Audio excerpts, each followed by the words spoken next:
Hi there folks, welcome to RRTV. My name's Bernie Wiemers and we're here tonight in the Netherlands to cover round 8 of the Sim Racers Asia GT3 Clubman Championship. And as always, I'd like to welcome my co-host Adrian Jarvis. Good evening, Adrian. Evening, Bernie, and welcome viewers. Yeah, over here in the Netherlands, little hops and jump from last night from Donington, so looks like nice weather out here at the moment.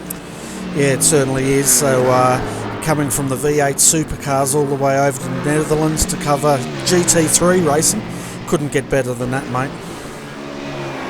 No, for sure, mate. Loved watching the V8s last night, some brilliant racing there, and I'll tell you what, even the boys here in the Clubman series has definitely turned it up. So 16 drivers tonight, so it should be good racing. Yeah, it certainly will be. And looking at our weather at the moment, folks, it's pretty hot out there, 35 degrees Celsius on the track with it's clear skies and a wind speed 14 kilometres an hour. So it's fairly hot, but the drivers here are getting used to these high temperatures. Yeah, certainly are. And I'll tell you what, a slick track means that this fuel saving thing makes it a little bit easier for them with this slicker track. So obviously they get a bit more wheel spin, so got to be a little bit more gentle on that throttle so it can possibly save fuel. But it'll be interesting once again. I'm not sure of the numbers, haven't done any laps, and once again, Bernie, I think we'll be just guessing at what they're doing tonight. Yeah, that's right. And for the viewers new to this series, basically they have one fast repair up their sleeves to use. They're limited to 66.6% fuel.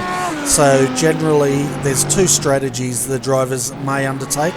They can either choose to fuel save or they can one pit it. And depending on the track is depending on what they need to do. But the race is 45 minutes fixed length. So it's pretty much a 45-minute sprint race, isn't it, Adrian?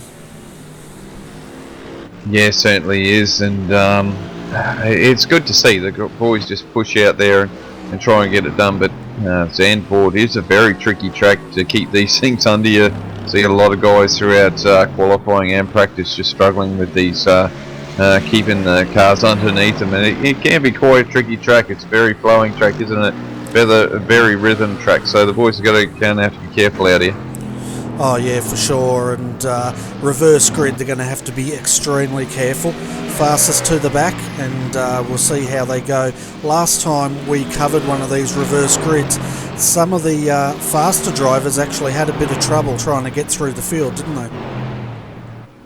Yeah, certainly did, and I suppose it just comes down to the fact that you just got to be patient. But 45 minutes, you can't really be too patient. You've got to show some sort of aggressiveness, but you've got to be real careful and trying to make sure you keep your points underneath you, because points are a lot in this race, and if you don't look after yourself, you can get into trouble.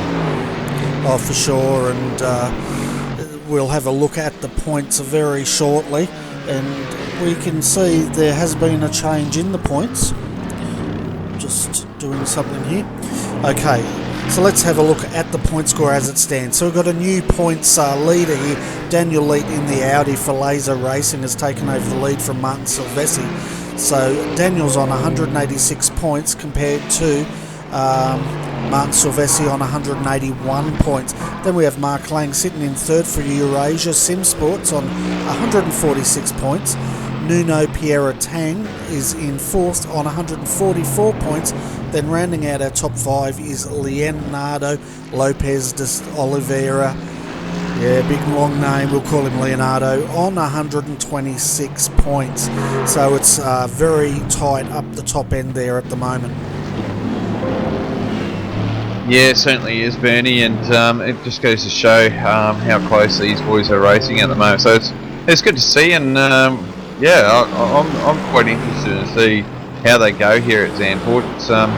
It's a tricky track. I have raced here once before with SRA, and it can be terrible for the drivers. It can get a bit loose on you. Yeah, well, that's one thing they're definitely going to have to be careful of. And we've got just under 5 minutes to go, and before race starts, I'd just like to welcome Alex Pole up here for a very quick interview. Well, Alex, we're reverse grid here tonight at Zaandvoort. How are you feeling with 4 minutes to go before race start? Not all that confident as the last few rounds that I've done. I have been just struggling here this weekend or tonight. Yeah, and what's the track conditions like out there? We notice it's very hot, 35 degrees. How's your car handling in that sort of temperature? Yeah, it's very tricky. I won't lie, I'm a bit over this hot weather. I'd like a bit of a cool change, but the cars are going to slide, and it's going to be a battle of tyre wear. Yeah, and on top of that reverse grid, it's definitely going to be an interesting start, that's for sure. But we won't hold you up for very long, because we know you've only got about 3 minutes 50 seconds and you want to put your race face on. So before we let you go, do you want to give a shout out to any of your sponsors? No, don't mind doing this, coming in this close to race start for an interview. It's actually a bit relaxing, so yeah, and just a thank you to Matt and all the guys on our team, which is Ash, Mitch, Lachlan, Mike, who's just come back, and yeah, we're just plodding along. No sponsors yet. We're not really fussed by the sponsors. We're just here to have fun. Yeah, and if we've seen with your Audi, it's pretty pokey around here. You must be one of the favourites going into this race. No pressure, of course, but you've had some good results in this car. Yeah, I'm enjoying the Audi this season and a lot lately, but I'm not liking my chances this round anyway. I'm struggling, even though the times are saying differently. But yeah, can't really string a lot together. Yeah, well, best of luck, mate. Before we let you go, whereabouts are you starting in tonight's race, do you know? I have no idea. Alright, no worries, mate. Well, best of luck, and we'll keep an eye on you on the camera and do whatever you can do in that Audi, and hopefully you'll be up the pointy end. Yeah, cheers for that, Bernie and Adrian. Keep the good work on the streams. It's always enjoyable to watch later on. Yeah, no worries. We try to keep it enjoyable. But anyway, mate, you better get your race face on. Yeah, I'll try. So, folks, that was Alex Pole. We can see him out there warming up at the moment. And reverse grid, we'll see where he ends up on the grid. Of course, this is just the warm-up. They actually had a 90-minute qualifying session earlier tonight, 8:40 p.m. Sydney time it was, and that went for 90 minutes. So these guys have already been putting in a couple of hours before the race starts, Adrian.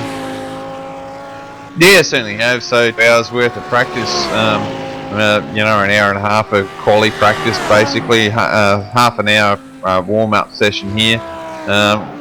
As Alex alluded to, very tricky track to keep these cars under you, and with these GT3s, they don't like the bumps too much, and Zaandvoort's got a few bumps in it, hasn't it? And they've got to try and keep it on the black stuff. So we'll see how they go. And I think Alex, I don't know what how far down they changed the order, but I did see him qualifying in 4th position before I left earlier tonight. So if it's a reverse grid, he'll be about 6th if they do the top 10 tonight, Bernie. If not, he'll be probably 12th.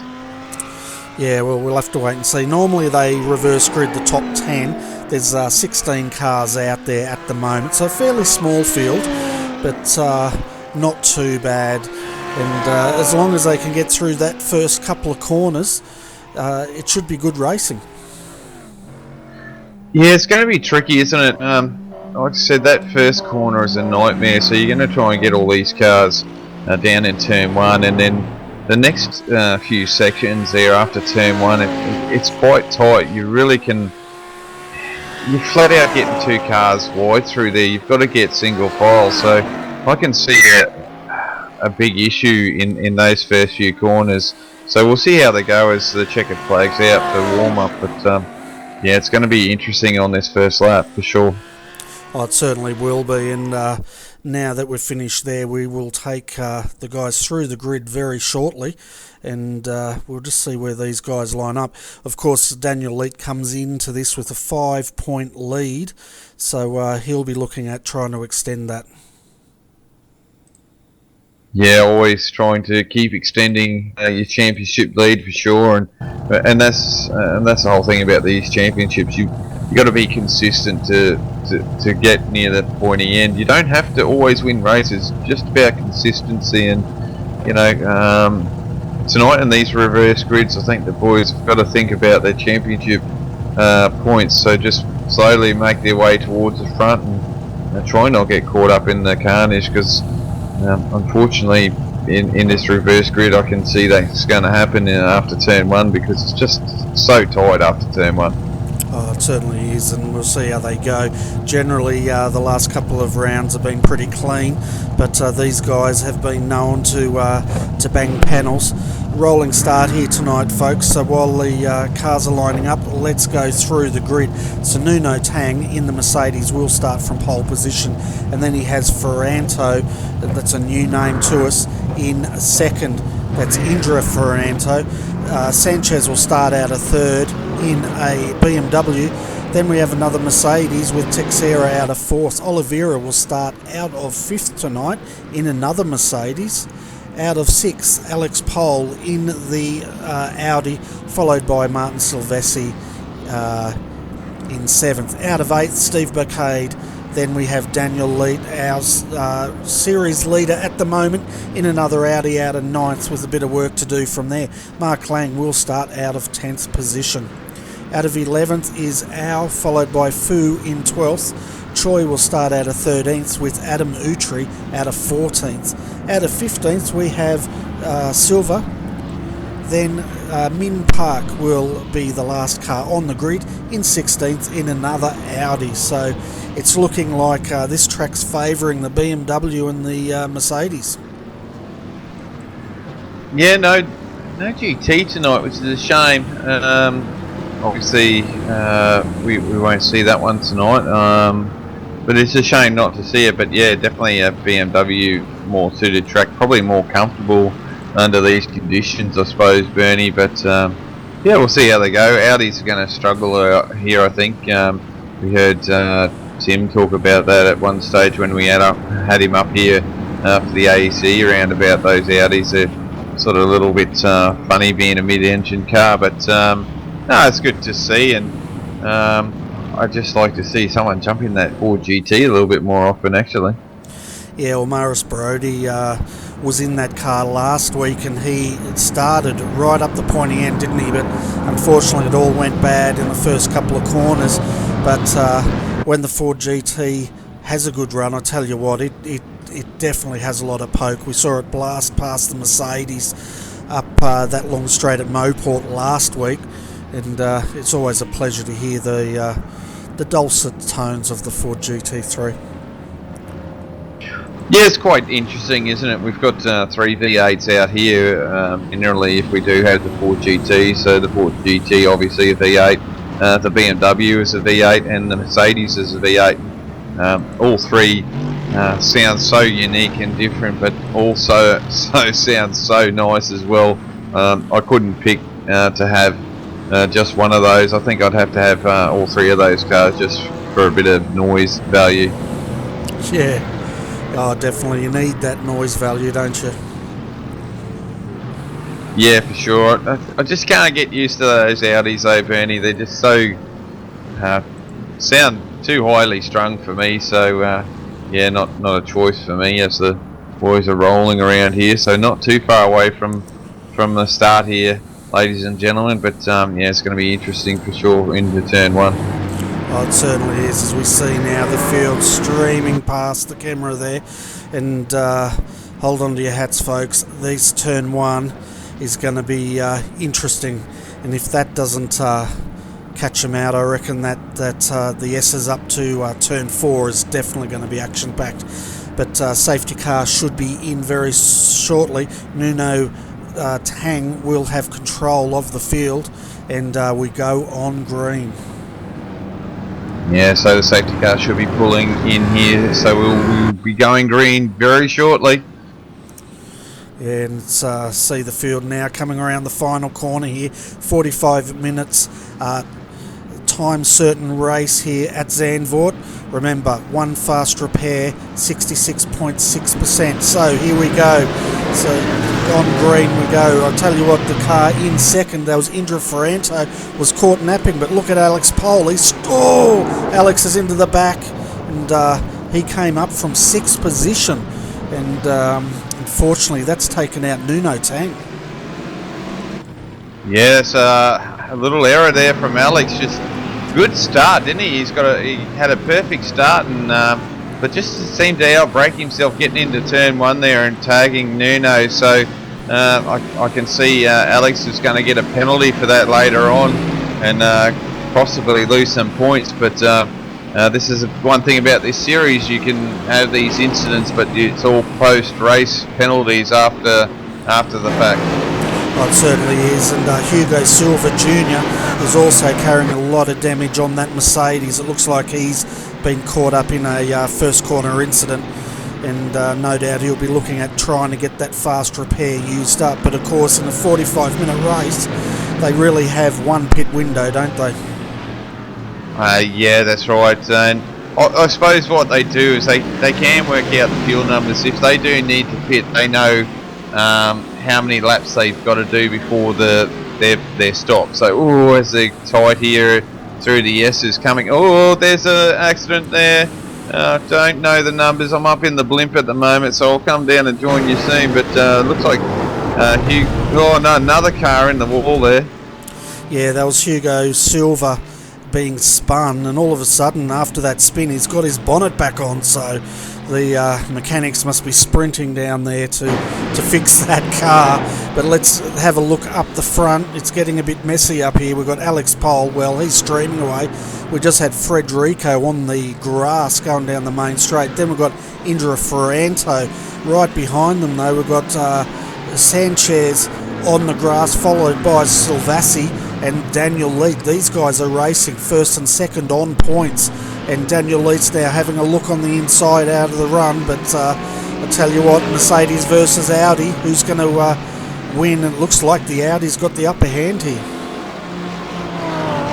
Yeah, well, Daniel Leet, I think, was the pole winner basically, but because of the reverse grid, went back down to 9th position, so they reversed from the top 9. So he's got a lot of work to do, but being patient, which is really, really good to see. It's one of these things, you've got to make positions up, but you've got to try and be patient and not get caught up. So doing a fantastic job there, but also keeping these eyes in the mirror as well. He doesn't want to be dive-bombed on either.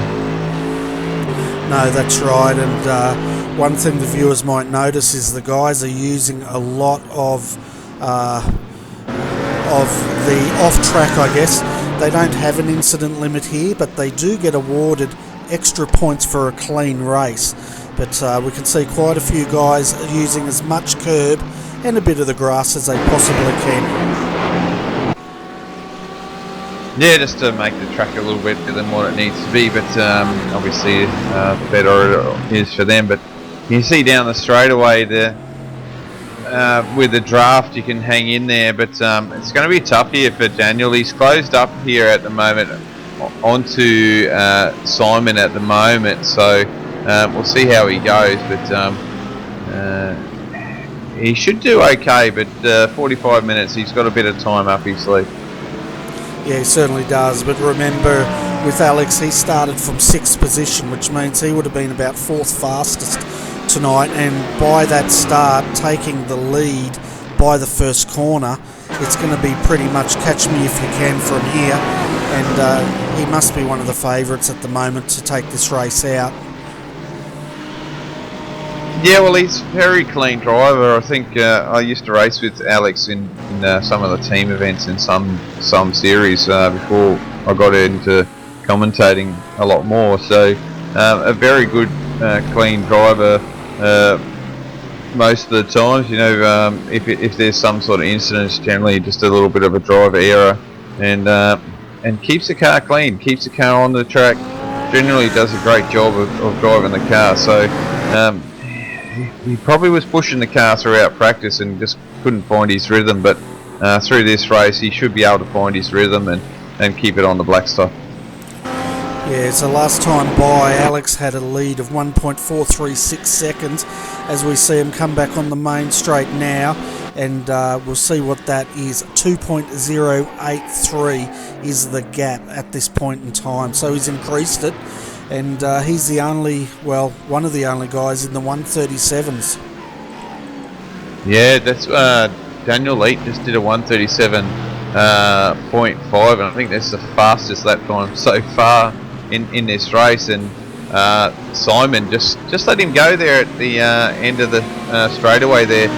Knew that Daniel was quicker and just gave him that position. So that's really good driving there from Simon. So the racing in this Clubman series is really good. The boys are learning who's quick, who's not, who they've got to fight, and what battles they're taking. So it does take a little bit of time in any series, but the boys have picked up pretty quickly, haven't they? And it's good to see that how quickly the guys have learnt on who they can let go and who they're battling. Yeah, well, that's right, and as you said, they've improved a hell of a lot, and it's great to see. Of course, this is the first time the Clubman Series has been run. They used to run this all as one series, but now Sim Racers Asia's split this series into Pro-Am for all the top drivers, and the Clubman Series for the more amateur drivers, I guess you could call it. But saying that, they definitely turn on great racing, and it's also a great entry point for anyone that wants to get into this series and have a crack at it. Yeah, that's right, Bernie. I think it's 2,500 I rating, and or under 2,500 I rating. Daniel has a look there under brakes there in turn 1 at Indra, and Indra didn't let him have that position. He's going to fight. Oh, as Daniel taps him and sends him into the wall. So not intentional, I can assure you there. So disposes of Indra there, and I guarantee you that's not something that Daniel does on purpose for sure, but just a little bit clumsy there. Yeah, and we're actually riding on the gearbox cam of Indra's car when that happened. Having a look from the outside replay now, we'll see this in super slow-mo, and yeah, it was a bit of a hard hit, that one.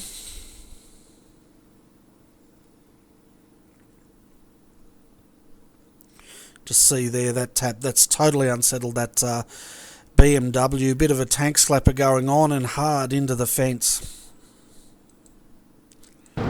Yeah, so that should be a tow and a quick repair there, and get underway again. But you know, that's like a big penalty there. So there'll be another penalty there, and I can tell you that could be points implementing there. So a couple of the favourite drivers around here have got into trouble early, Bernie. Yeah, they certainly have, as we saw Alex Pole at the start getting into trouble, rear-ending the pole sitter, and now we've seen Daniel Leet in trouble as well. At the moment we haven't had any retirements, but we do know Indra Ferranto is in a bit of trouble after that incident. The other one was Nuno Tang. He's up to 7th at the moment, and trying to catch him. He's 12 seconds off the lead. Yeah, so it's a tough old track, this one too, isn't it? You don't have a lot of runoff, so if something happens, you're generally hitting an Armco or a barrier around here, aren't you? And the speed doesn't arrest a great deal either, so you do clout them quite hard. Oh, you certainly do, and I tell you what, Indra's continuing on, even with the whole front end of that car off. He's decided to push on with 35 minutes of this race to go.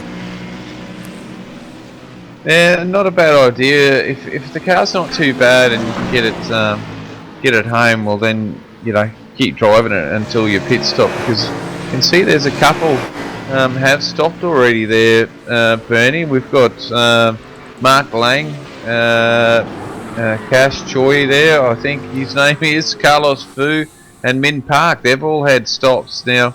They could have had repairs done, but they're looking like they're getting their stops out the road early because they think they need to get some sort of fuel in here. So obviously we're not going to make it on one tank of fuel, and we know that Mark Lang will try and utilise a no-stop strategy if he can, which he has done before in the past. So obviously at Zaandvoort they can't do that. Yeah, well, looks that way, but it's quite smart driving, I guess. Mark was in quite a bit of traffic. He's decided he's going to reverse grid it. We saw Cash Choi just in the pits then. He had a bit of damage, which he's repaired. And, of course, we're looking at Min Park now in fresh air. So it really now comes down to what sort of times they can establish in that fresh air to see where they come out once these other cars stop tonight. Yeah. The thing that I've noticed though, if you're a front runner, you stay out as long as you can, and if you do have to stop, you stop near the end, because obviously you're quicker than generally everyone else, and you'll get the jump anyway. But you know, these back runners have got to try and make a move somewhere and try and use the undercut a little bit to push them up and see if they can gain a few positions against their competition. Yeah, well, that's what it's about, isn't it? The big picture, getting those points up. You can see now Martin Silvestri, he's arranged on the back of Daniel Leite here. Of course, this is 1-2 in the championship at the moment as far as points go. And Martin will know Daniel's probably going to get a points penalty after this race. So he's trying to maximise his points haul to pull in that 5-point deficit that he's got at the moment. Yeah, that's all he has to do is just keep plodding away. Once again, you know, the boys are quick, and we know they're quick, and all you got to do is just try and put these points away. And look, once again, you know, you're not going to try and do anything where you're not. Look, Daniel's in the mood to overtake if he thinks he can, but just struggling here to try and get the moves done. And don't be fooled. Federico doesn't need to make just let Daniel go here. He's racing for position. Only 45 minutes, so you want to try and hold him off as long as you can. Oh, for sure. And we know Teixeira or Federico, he's quite a good driver, as you can see. He's really testing Leite out here. But of course, while this battle's going on, Alex Pohl, our race leader, he's pulled a gap out of 3.8 seconds. Yeah, no, he's doing a good job, isn't he? He's not overdriving, he's driving within himself and getting these lap times done. And obviously with this 3-car battle, they're slowing each other up. So the slower these guys are, the quicker Alex seems. Yeah, for sure. And we spoke to Alex before this race started. He was not happy with the way that car was handling. But I tell you what, he must be happy with it at the moment, because he's right out there in front.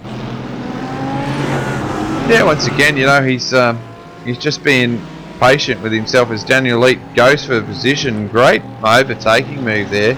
So Daniel's going to be got his eyes on Alex now, and will be interesting to see how quick Daniel goes here, because he was probably one of the fastest guys as Federico goes to the inside there to try and he's let Martin go through there as well. So Federico's going, yeah, look boys, you're quicker than me, I'll let you go and I'll just do my own race, which is, once again, you know, the Clubman boys are definitely understanding who's who around here and just letting them go. Oh, for sure. And it looks like Federico's there for the points haul at the moment, and he probably felt that Leite and Silvestri were looking a bit racy, and he didn't really want to get tangled up in their battle. But also Stephen Bacade here in 8th, he's got Ferranto right behind him, and I tell you what, even though Ferranto's car doesn't have a front end on it, he's still putting out some pretty good times. Yeah, they're not too bad, are they? But once again, you get in someone's draft, it's easy enough to stay there. But I think Ferranto Indra there would find it difficult to try and overtake, because he's just got no aero on that car. So once again, good in the draft, but once he gets outside of that draft, that thing will be massively handicapped. Yeah, well, that's for sure. I think it's massively handicapped in the draft as we see the car just step out slightly. And I tell you what, he went into the wall hard, but I guess if you go in nose first, generally you come off better than if you go in on a bit of an angle, because on an angle you're guaranteed to bend the steering of these cars, but nose first, unless you blow a motor, you generally your car seems to be a lot straighter. Yeah, I suppose that's something else that he's going to have to worry about, having the front end damage. I mean, surely there might be some sort of issue there that he might cook that engine, yeah? Yeah, there could be. We have seen engines pop before, and after some time. We've also seen suspension failure after an incident down the track as well, so anything's possible in these races. At the moment though, Alex Pole, he's got the lead. We've got Daniel Lead chasing him down. Looking at it, Daniel took 9/10 of a second out of Alex last time, so he's brought that down to 3.8 seconds. And Martin Silvestri, of course, well, he's right behind Daniel, and he's not going to let him go.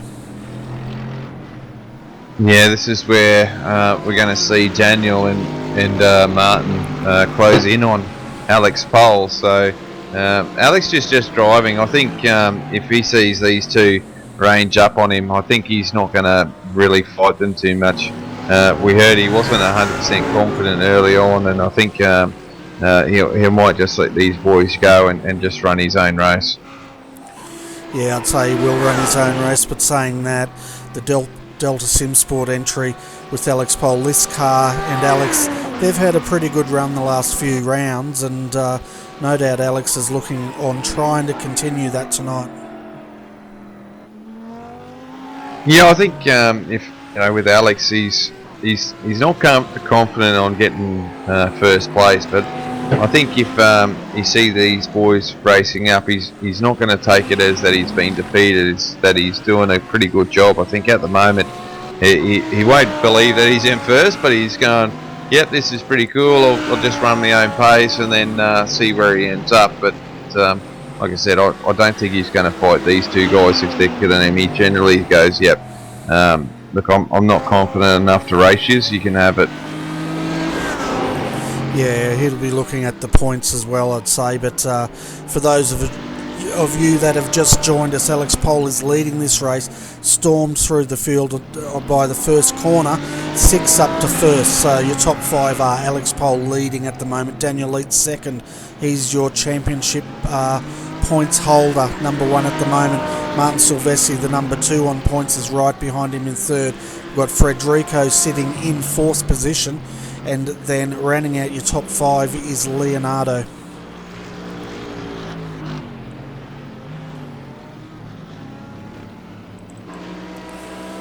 So I'm just having a look further down the field, and there's not too much going on back there. They're all spread out by at least a few seconds. Yeah, I can see that looks like Alex is catching some of the guys that have fitted there as well. So even though I'm sitting here with Daniel at the moment, just waiting to see what these guys are doing, I think Martin's definitely pacey enough, but I don't think he's looking to overtake Daniel at the moment. I think just sitting there using his draft, and that's obviously an advantage as well. Using someone else's draft, you can save a bit of fuel. So it'll be interesting to see how well Martin goes here, and see if he's going to save enough fuel where he won't have to stop. This is the interesting thing, isn't it, Bernie? We're always second guessing what the boys are doing, and we can see that some guys have already stopped. So yeah, it's going to be fun to the end of the race, because we've only got 26 minutes left to go. Yeah, these races go pretty quickly, and of course, as you said, it's always interesting to see how these strategies unfold. Looking at the guys that have pitted so far, we've had Mark Lang sitting in 12th at the moment. I'll just get away from this screaming Audi so the viewers can hear me. Cash Choi sitting in 13th. So Mark Lang 3 second stop, Cash Choi 3.3 seconds, Hugo Silva Jr. a very long stop of 57 seconds, Carlos Fu, well, he looks like he's had to have that car tow back because he was 548 seconds, and then Min Park 18.7 seconds. Yeah, and I'm sure most of these other guys will wait until the very end before they pit. I mean, the leaders, and I think this is a trend throughout a few series that we saw, Bernie, through some of the other series that we covered off. A lot of guys will wait right to the end before they pit. Yeah, well, that's right. They go as deep as they possibly can. Normally just do a splash and dash. There's no tyres. There's no point on a 45-minute race, and yeah, it's pretty much a sprint race with the pit stop thrown in. Yeah, that's right. So, and it's good to be here with the GT3s, and for some of the viewers that may not know, we've actually got a champion in this field, not with the GT3s, but the GT1 cars. Stephen McCade, I'm pretty certain Mark Lang might be able to correct me later on at some stage, or what have you, but yeah, Stephen McCade is a champion of SRA in GT1s, I think it was. So when the boys were running different classes at one stage, they did actually have 2 classes. So got a little. Do we have a champion in here as well, Bernie? Oh, it's fantastic, and Stephen goes back a fair ways in the SRA Championship. He's always a keen supporter of it, and he always puts on a good show. Currently sitting in 7th in his BMW, and he is teammates to Mark Lang, and Mark sitting in 12th.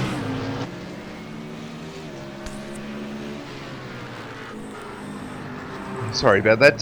Yeah, no, Stephen's always been a part of the SRA group.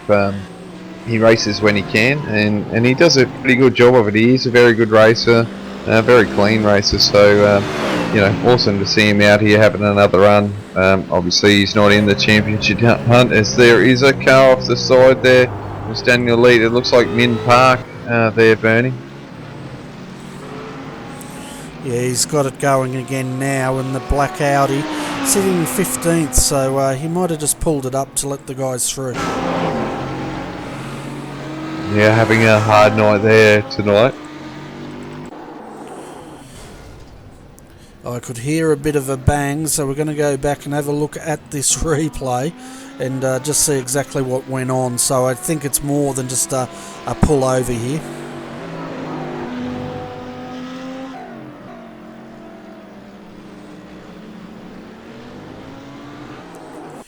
Yeah, it broke loose under acceleration, which is quite unusual for the Audi.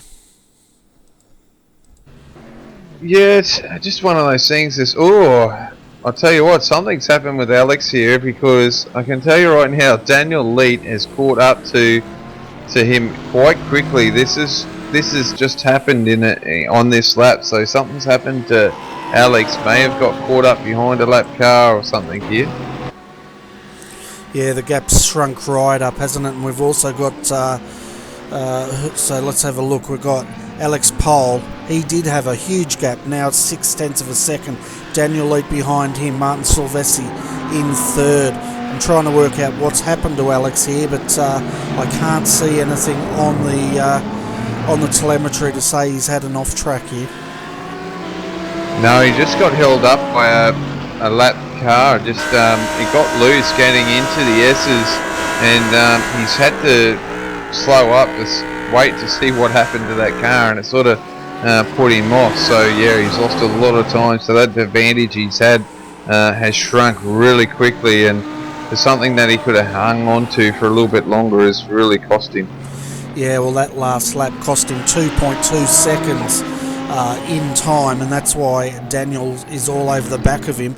We can see now Martin is starting to think, oh, this could be his race, as he has a look at Daniel. But meanwhile, Alex is trying to streak ahead of Daniel Leet. But I tell you what, he's if he doesn't have a good car under him and Alex isn't confident, it's going to be a tough ask from here.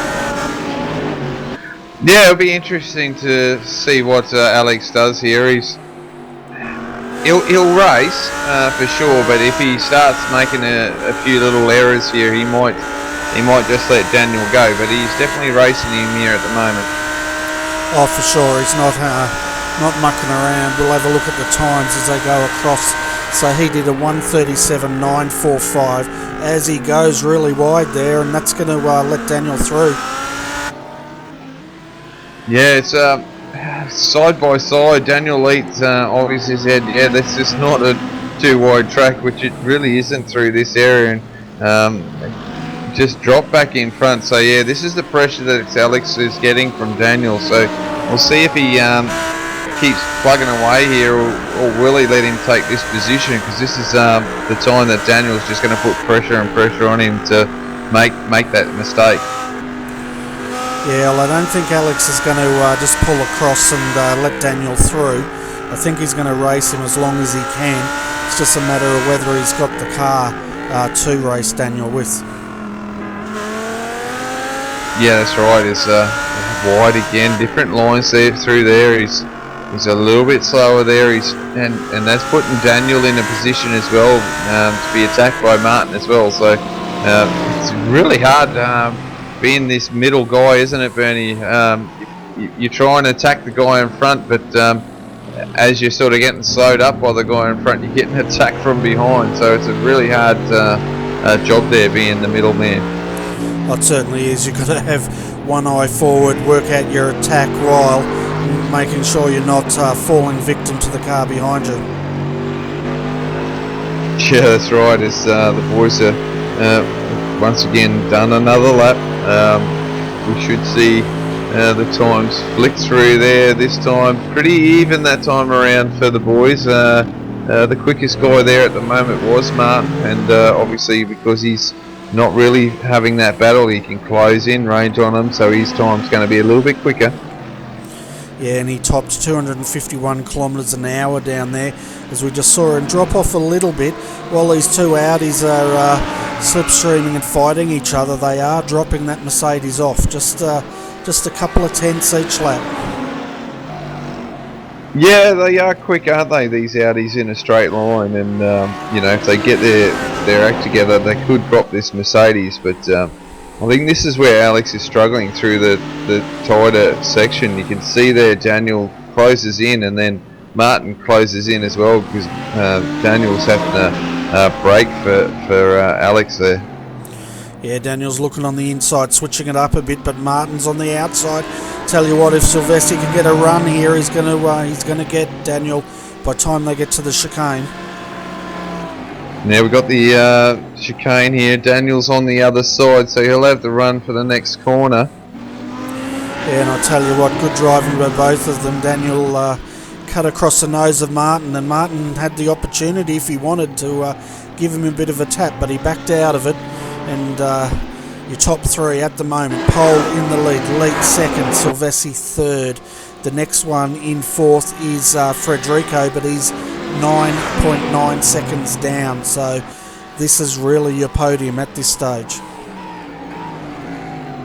Yeah, it's great racing here. As Alex has been given that breather because of Martin was fighting Daniel there for that position, but as now Daniel is breaking away from Martin and starting to range back up on Alex, so we're going to get this for a while until something breaks. Yeah, and hopefully it won't be any of the cars, but it's quite interesting to see this rubber banding that's going on between these three cars at the moment. Oh yeah, for sure, Bernie. It's great to see, isn't it? Good racing. The boys are showing their nose. They're showing that they're trying to get through. They're attempting overtaking moves, and yet they all seem to be fairly strong in their own respective rights. Yeah, that's right. And it's interesting to see how they mix it up. Of course, we saw Daniel try going on the inside of Alex, but that just brought Martin in. So we can just see Martin's really just pacing himself at the moment and looking for any opportunity he can find to make a move.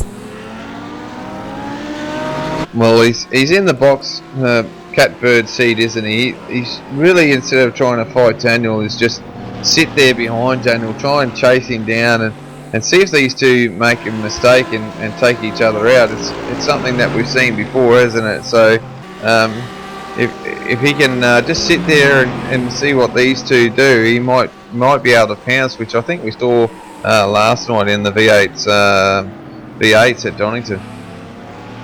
Yeah, that's right. We saw a lot of good racing there at Donington last night, and a lot of different strategy being unfolded, and yeah, really sitting in third behind here could be a good move for Martin.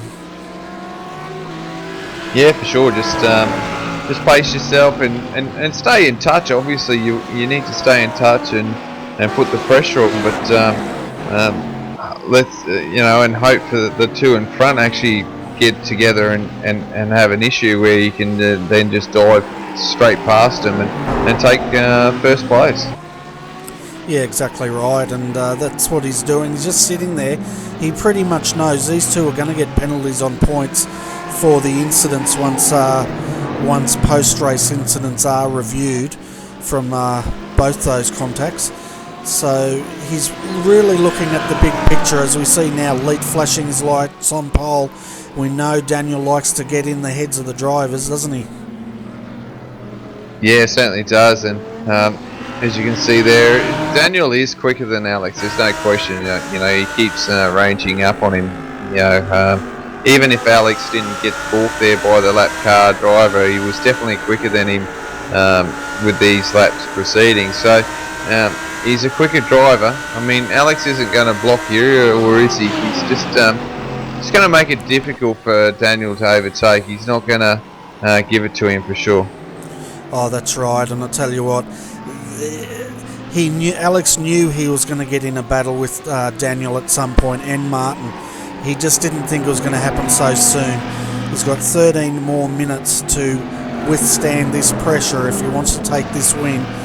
Looking at the pit stops, we've had the 6 out of 16 drivers take a stop at this point. Steve Burkade, he's also taken a stop, but it looks like he's had to have that car towed back to the pits. And he's in now taking service. We've also got a very sick looking Mercedes right behind him, and now Leet on the inside is putting it in. There's contact.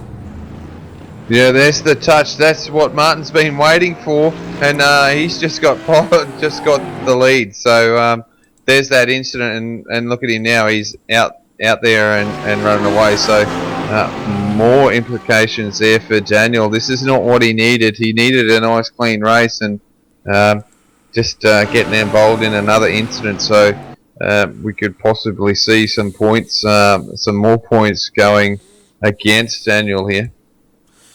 Yeah, for sure. It was, he did show his nose. It just wasn't far enough up there to make that move. Yeah, you've got to be up there, don't you? You've got to get that move done. It's no point just showing your nose and hoping you can get away with it. It's not going to work like that. So we'll see how he goes. He's flashing his lights though. He's a long way away, but oh no, there's a car that's come out of the pit lane. So. Just letting him know that he's coming up. So, and that driver did get out the road. Yeah, and I tell you what, that incident has allowed Martin Silvassi here to get a 1.9 second lead, and he's going to be hard to pull in. But we know the Audis are quick, so we'll see what happens with 11 minutes. I guess, Adrian, that's what you're talking about, that catbird seat, and waiting for it to unfold in front of him. Yeah, that's right. He's just sitting there in third. He didn't really have to fight Daniel. He just had to sit there and watch and be a bit of an annoying pressure there on Daniel, thinking that he's going to have to try and get past Alex so Daniel can get a breakaway and get away from Martin. But in the end, those guys had the accident, they had the incident, and Martin's got the result out of it so far with 11 minutes to go, and possibly a pit stop for all of them, because I can imagine they've used a bit of fuel. But he's basically got the lead here, and if he doesn't do anything silly, he could come away with the win. That's right, and Daniel and Martin, they're fighting for the lead of this championship at the moment. 5 points separate them. Daniel's currently in the lead of that, but with 2 potential penalties being issued to that car, it's definitely looking like Martin is going to be the champion at the end of this round. Yeah, definitely walk away with the lead in the championship for sure. And rightly so, just consistent racing, and at the right time at that moment. This time through the race, just waited for those 2 and got away with that lead, hasn't he? Yeah, well, he certainly has, and he'll be pushing it now. Tell you what, after that incident, Alex dropped 10.5 seconds down. He's coming up now on a car that's lapped down. That's Hugo Silva Jr. Just in front of him in that black Mercedes. Yeah, it's a bit of work for him to do, isn't it? He's had that incident and he has to work his way back. So he really did come second best out of that for sure. Yeah, now he's got to gather himself up because he's got Federico Teixeira there in 4th position just behind him, and Federico can see an opportunity here to potentially snatch a podium position. Yeah, he possibly can. Alex has got to stay calm here and try and push forward and do the best he can, because unfortunate for him, he was spun around, and there's not much he can do other than just drive the wheels off it and try and get some more decent lap times under his belt. Yeah, exactly right. And then we've got Oliveira sitting in 5th at the moment, having a good run, and that car's looking nice and clean. But it's all Martin Silvestri at the moment up front. He's stretched that gap now to 2.7 seconds, and he's taken a good 1/10 of a second out of Daniel Leet in that lap. Yeah, definitely driving the wheels off that car at the moment, isn't he? So good to see, and he's pushing forward, so doing a great job out there, and patience is the key to this sort of racing, but you've got to do it with some sort of urgency as well, if you understand. Yeah, exactly right. It's definitely, you've got to do everything in racing with a bit of urgency, I think, and they're definitely showing that urgency. I guess some of the drivers have shown it a bit more than others tonight, with a bit of contact being made. But one thing we haven't seen tonight, which is great, is those huge pile-ups. And I'm thinking back to, I think it was Road America, one of the first rounds we covered, and it took out about half the field, I think. Yeah, no, it was a decent start. We did have a couple of incidents, but you're right, it wasn't a big pile-up, which is really good. And for a reverse grid, I think they've done exceptionally well to do it as well. So it's awesome to see. And how's the brake flow in this Mercedes of Martin's car as he brakes heavily into the corners? It's a fantastic see, that brake flow. Oh, it certainly is, and can you imagine how hot those brakes must be getting if you can see the glow on this sunny day here in the Netherlands. 35 degrees it is on track. No doubt it's probably about 50 degrees in that cockpit, and not a lot of wind there to cool them down. Yeah, that's right. It'd be definitely warm in those cars, and the brakes. So the brakes would definitely be getting hot and probably cook an egg in 5 seconds flat. Yeah, egg. Thinking about egg, that would be nice about now. With a bit of bacon? Yeah, I'm thinking eggs Benedict. Yeah, that's my wife's favourite breakfast, eggs Benedict down at Coffee Club, so there you go. Yeah, that's my go-to breakfast. Generally on a Sunday morning with a nice strong coffee. Yeah, well, we better get back to racing. 5 minutes to go here, folks, and we can think about eggs Benedict, I guess, in about 8 hours there, Adrian. Yeah, that's about it. 8 hours. We can think about our breakfast, but yeah, with 4 laps remaining to go. So this is really gone by fast. I'll tell you what, it goes quicker commentating than it does racing. I can tell you, because if you have a bad night like some of these guys do, it just seems to be dragged out, and it's tough going. Oh, it certainly is, and I tell you what, one person that's found it tough going tonight would be Nuno Tang. He was our pole sitter, and unfortunately that lasted to the first corner. The cars sort of got a bit blocked up, didn't they? There was a bit of a balk going on, I guess, with that BMW, that was Ferranto, and that sort of shuffled the pack up. And of course Alex Pole, coming from 6th to 1st, he found the back of Nuno into that first corner. Yeah, just I think Indra there just didn't probably the first race he did, and might be his second race, but being up near the front there and wasn't ready for the green flag. Basically got caught napping, and by the time he read it, he thought he had to go. It was too late, and just got swamped there at the start. Yeah, it's a bit of an easy mistake to make, because he might have been thinking that you go on at the start line, not go on green, and he got a bit balked there, I think.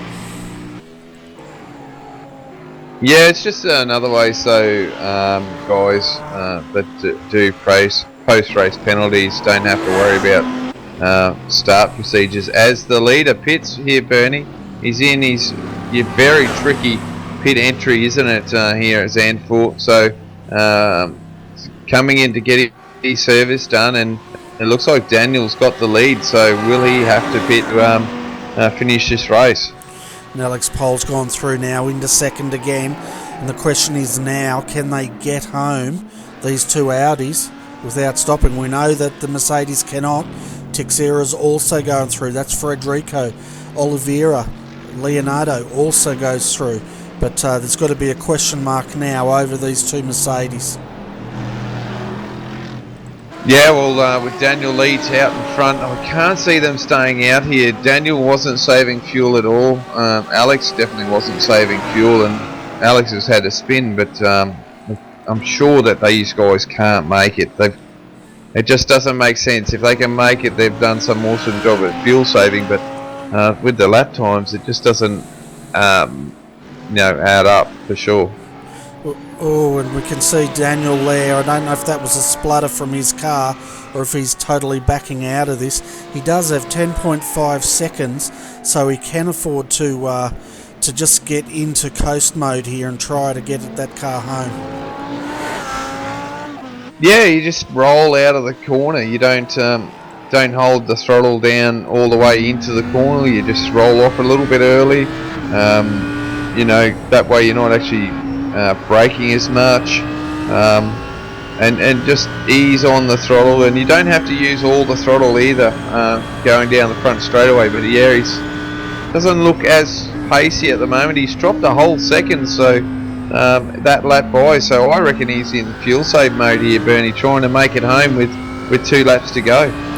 Yeah, well, we're riding with him now. You can just hear the way he's rolling off that throttle, and he's just getting that car, trying to wheel it home.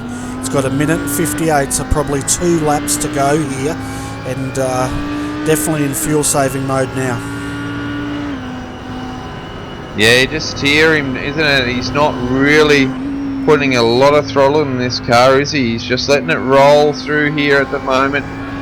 Gently on the throttle, not a lot of push on that, just rolls again, back off the gas here, gently back on it again. Yeah, he's not really putting a lot of feed in this, is he? He's just gently rolling into it and rolling off, so definitely fuel saving here. This is going to be close, I reckon. I think it is. If he's fuel saving now, it's got to be close. The gap he has at the moment, if we look at the live gap, he has 10.7 seconds up. So it's interesting. I'd say Alex Pole is also fuel saving. Yeah, just look at the lap times. We'll see when Daniel goes over here. He's in the 138s, nearly 139s. Alex in the 139s. So, that's that's a lot slower than what they were before, as we got another car going in the pit lane there, another Mercedes. So once again, last lap. This will be the last lap. They won't be. I'm pretty sure it'll be the last lap with 34 seconds to go. Yeah, we can see Alex and Daniel, they're rolling the dice, they're staying out at the moment, and we can see Martin just ranging up. Frederico also going through. He's got Martin Salvesi right behind him. Oliveira, he goes through, so he's going to try and get this car home. So out of the top 5, Silvesi's the only one that had to stop so far, and he's slotted into 4th, but now he's got Frederico ahead of him, and of course he's got enough to get home. Frederico may not be able to fight this. Yeah, and that's right, and then there's a few more seconds before he gets to Alex with the last lap. I don't know if he can get into second here, but he'll give it a push. But that last time around, these two at the front did a 140, so that's nearly 3 seconds off the pace. That's a lot of time they're losing on this lap. It certainly is, and I tell you what, as soon as Silvesi went in, they went straight to fuel saving mode. But let's jump back up to our race leader here. He's only got a couple more corners to go, and round 8 is looks like it's going to go to Daniel Leet here from Laser Racing. Yeah, as Daniel's coming around the last corner now on the main straightaway. Great driving here from Daniel tonight. Had a couple of mishaps, but on a whole takes the win. So what a way to fuel save there in the last minute. They must have had an inkling that they could do it, and now Alex is coming over second, so well done even after that incident. Yeah, and Frederico holds out Martin for that 3rd position. Martin was all over the back of him, he just could not make that move. So that was rather interesting, wasn't it, that Martin was the only one that had to stop. Leonardo comes home in 5th.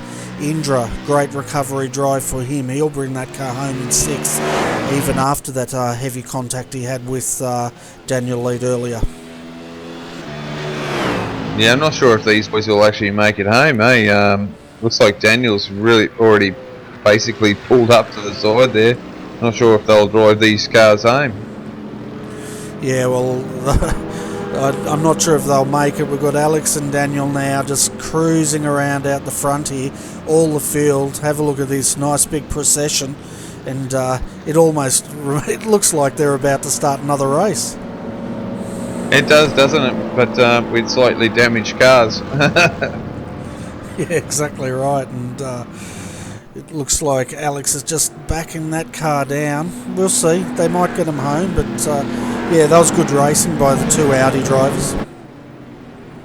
No, well done. You know, to get around here, save fuel again. So, done a fantastic job to get these 2 cars home with no stop. So, yeah, no, fantastic, and just had enough time there to make sure that they could do it. Yeah, and we had 16 starters here, folks. We have 16 finishes, no retirements. So that's fantastic racing. But let's go through the full results before we get into interviews, so you can see where your favourite driver finished tonight. So Daniel Leet takes round 8 with a win, looking at trying to extend his lead. It's going to be close though, because there's 2 incidents that may come under investigation. Alex Pohl in 2nd place, potentially 1 incident will be looked at for him. Then Frederico, great drive by him. A lot of pressure on that last lap from Martin, but he held him out. He comes home in 3rd, Silvesi in 4th. Home in 5th was Leonardo, followed by Ferranto in 6th. 7th was Steve Burkade. Then we had Nuno Tang in 8th. Mark Lang finishes in 9th, and Sanchez comes home in 10th position. In 11th was Al, followed by Choi. Min Park comes home 2 laps down in 13th, followed by Carlos Fu in 14th. Then Silva is 15th, and Adamutri 10 laps down comes home in 16th.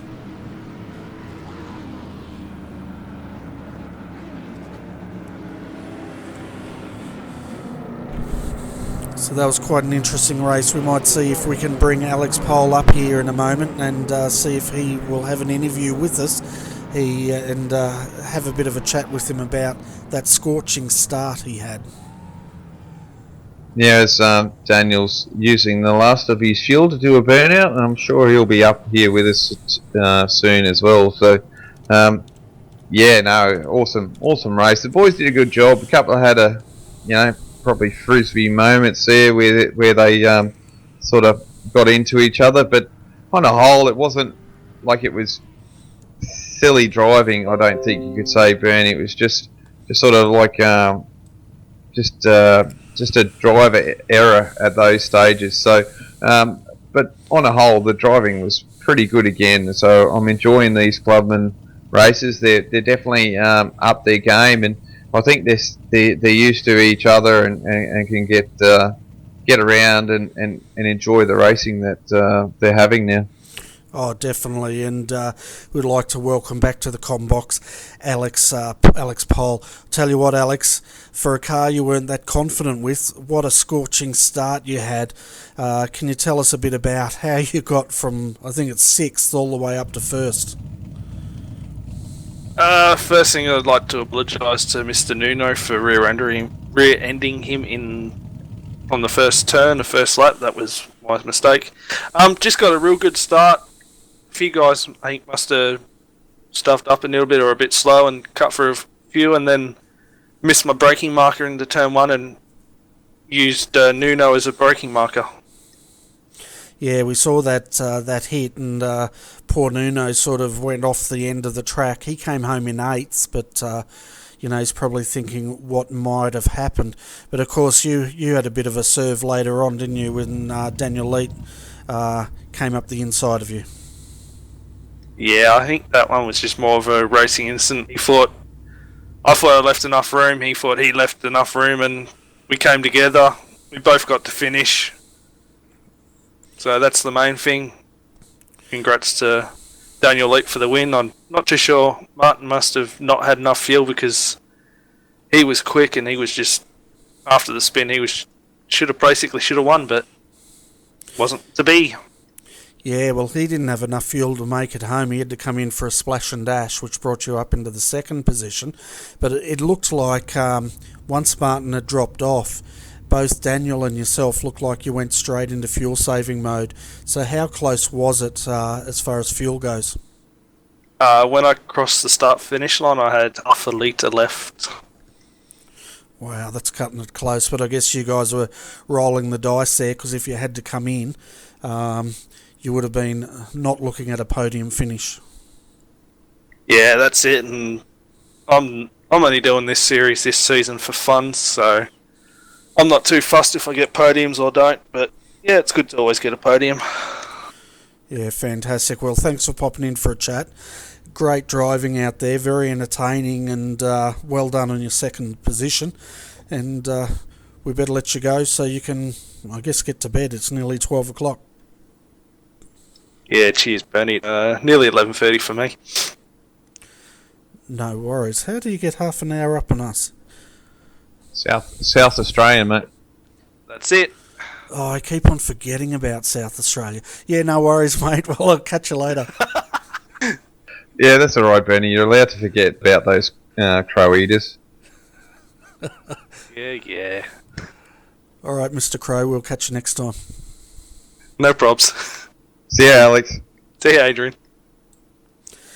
So the next person we'll bring up is Daniel Leet, our race winner, and I might let you have a go at this interview, Adrian. Yeah, no worries, man. Hey Daniel, welcome to RRTV Comms Box. Congratulations on the win. Yeah, cheers, boys. It's kind of feels a little hollow with the contact with Alex, but win's a win. Unfortunately, we'll take it. But kind of feel bad for Alex. We'd give enough room, and unfortunately not. Yeah, it's unfortunately, mate. You've been in 2 contacts tonight. I think it was Indra as well that you had a little bit of issue there. So 2 tonight, which isn't good for you for championship wise. Yeah, no, I think it's not going to be the best. The first contact, I'm not sure how to read that one, whether it's racing incident or not. Old mate looks like he chopped my nose. I felt he chopped my nose in the turn one, and then I don't know whether he braked a bit earlier or I wasn't ready for it. But yeah, unfortunately collected him, and then got Alex just at the end there. Yeah, a bit of a shame. It was one of those things. Alex was up here earlier on, and he wasn't overly confident with his car. But come race time, he definitely got the jump. I think he caught a few guys there snoozing, and jumped up from 6th to 1st to break away. And I suppose that's when you thought, well, geez, this is going to be a tough ask to try and catch him. Yeah, Alex actually hit me up a couple of messages in game. He wasn't too sure how to go with the car and that, so I think he was sort of not thinking it would be the best. And I saw him get to the front, and holy shit, this guy's got onto something here. He might be just playing mind games, but yeah, it was good to see him get through. Some of the reverse 10 was a bit interesting, but yeah, that's part of the fun, I guess. Yeah, I must admit the driver standards have increased substantially. It's good to see the racing, and I think everyone's starting to know who they can and can't race. And I suppose even with the reverse grid this time around, it's worked really well. Yeah, definitely. Like I'd like to think Martin and Alex and I can lean on each other pretty hard. We just kind of know where everyone's going and try and give the room where we can. So I think everyone's sort of found their feet now with who they can and can't run with. So yeah, it's definitely getting a lot better. Yeah, it certainly is. And how did the fuel go for you? We know Alex was only a half a litre to go. How did you go? Because you must have had a little bit there, because I saw you doing a burnout there at the end after you trickled around to the front to the straightaway. Yeah, actually we had a fair bit of fuel. We had 1.7 litres I think left in the tank, but the last 2 to 3 laps was coasting, short shifting and that. Yeah, we definitely picked up on that. As soon as Martin pitted, you definitely looked like you went into fuel save mode, and it was like rolling into the corners. You weren't driving it all the way in there, and obviously even short shifting up along the straights there, and not using as much throttle as well. So definitely a lot of fuel saving in those last few laps. Yeah, definitely. I wasn't sure, depending on where we got around, whether we'd get one more lap. So I guess it kind of plays in your mind. You've got to try and save a bit for that. And then to see Martin go off, I kind of thought he might have been good, given he followed the draft for the majority of the race. So I was kind of a bit surprised to see that at the end. But yeah, I kind of still feel really shitty about getting Alex and sort of ruining what would have been a good race. Yeah, unfortunately, mate, these things do happen, and the hardest thing is you're always going to beat yourself up a lot more than a penalty will do. But look, you still got the win. It'll help with your points that you might lose. We'll soon find out once it gets reviewed, obviously. But look, congratulations on the win anyway. And you want to put a bit of shout out there to sponsors if you've got it, but generally the teammates as well. Thanks a lot to you blokes again for hosting again tonight. The Angry Birds guys, I don't know whether they finished in the Pro Series, and to Alex, Martin, and a few of the other guys. Fantastic. Well, that was our race winner, Daniel Leet, and as you heard there, a little bit feels like a bit of a hollow victory for him, but he's still a race winner, and he drove remarkably well. So fantastic effort for Daniel. Let's bring up Martin Silvestri. He came home in 4th after having to stop for a splash and dash. Hi Martin, welcome to RRTV, and bit of bad luck going on there. It looked like you just couldn't get that car home with the amount of fuel you had. Yeah, g'day Bernie, Adrian, how are yous? Yeah, we're great. It was a very good and entertaining race. And we heard from the other guys, of course, Alex only had half a litre of fuel left for him. Daniel 1.7 litres, and I guess in your Mercedes you felt that car just couldn't get home on the amount you had. Yeah, that's right. Probably about 5 minutes to go. I looked down at the dash and I was like, geez, I'm going to be about 2.5 litres short here, so I'm going to have to go in. Don't know if it was reading accurately or not. I'm still sort of getting used to the Z1 dash to see how accurate it actually is, but it did get hit a couple times at the start of the race, so maybe had a bit of damage, which might have used up a bit more fuel, not too sure. Yeah, and it looked like quite a entertaining race for you, sitting in there behind Daniel and Alex there, just shadowing them up until they're coming together and then getting the lead. And it also looked like after your pit stop you're having a great race with Federico there for the last step on the podium. Yeah, and it was probably up there one of the most enjoyable races I've had in a long time. It's always good battling with Daniel, and I've seen Alex around a fair bit as well. Good clean racing. Always trust him, so it was good. Last 2 laps was handy, getting past Leonardo, and then hoping that I could get enough out of the last corner on Federico and get him down the pit straight, but wasn't to be. Yeah, you definitely look like you're putting a lot of pressure on him though, and you could see that in the way you guys were driving. But how entertaining was that, sitting in third there behind Daniel and Alex? And I really like when Daniel threw the car on the inside there, trying to have a move on Alex there, and you came around the outside, and all of a sudden Daniel looked vulnerable. Yeah, it was. As I said, I really enjoyed that race, and I felt I was a bit quicker in some parts of the track, and the Audis seemed to be a bit quicker near the end of the track onto the front straight. So I was just hoping I could, keep the gap close, and then when Daniel left the door open on the outside, I sort of snuck it out there and I had a bit more traction, and was hoping to get by him, but it was a bit close going into the hairpin. So the S's. Yeah, it definitely got a bit close there, but it was good driving. You didn't collect each other, so that's one thing. Before we let you go though, Martin, do you want to give a shout out to any of your sponsors or anyone that's helped you get that car onto the track tonight? Yeah, just a shout out to my teammates at Apex Mafia Racing. Mark Simon, Brandon Sue, and thanks for all their help in that. Cheers.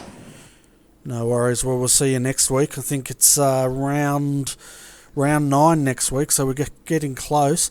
I guess after tonight it's going to be interesting to see how the points shake out as well. Yeah, no, we're looking forward to the next few races. Also, the points are definitely close up the top there. I think Daniel would have pulled out a few extra on me this week. Hopefully I can get back at him over the next couple of rounds.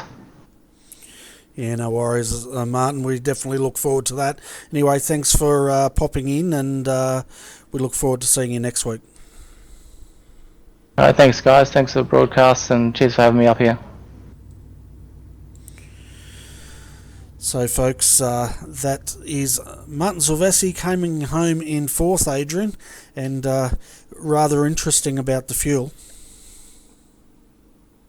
Yeah, it certainly was. Just probably a thirsty car, that Mercedes, and that's probably why he's had to come in. So, and the Audi's not as much. It sounds funny, but obviously that's the way it is, and or it could be just the way they drive it or have the car set up. So there's a lot of variations in why some cars are heavier on fuels and other ones will say, oh no, it's not that bad. So I think it's just coming down to how you drive the car or how you set it up. Yeah, definitely, and we're riding here now, folks, with Alex Pohl at the start. Let's have a look at what he saw from the cockpit and how he stormed through the field here. Might actually do roof cam. That might be a little bit more entertaining here. And of course, Alex had a heck of a start here, and let's see how he did it, as we've only got a couple more corners to go.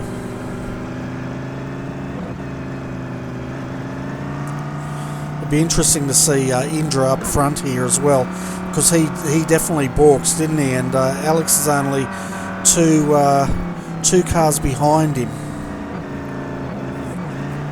Yeah, it was a funny old restart, that one. Not restart, thinking of portions, but yeah, it's just it's not quite used to the restarts, I don't think, and being at the front it can be quite daunting. It's very nerve-wracking. Yeah, I certainly can. We're actually going to jump a bit further forward here, and because we don't want to sit in a car here for how long, the next couple of minutes. So here we go. Pace car will come in, riding with Alex Pole. He started out as 6th, and we'll just see how he went here.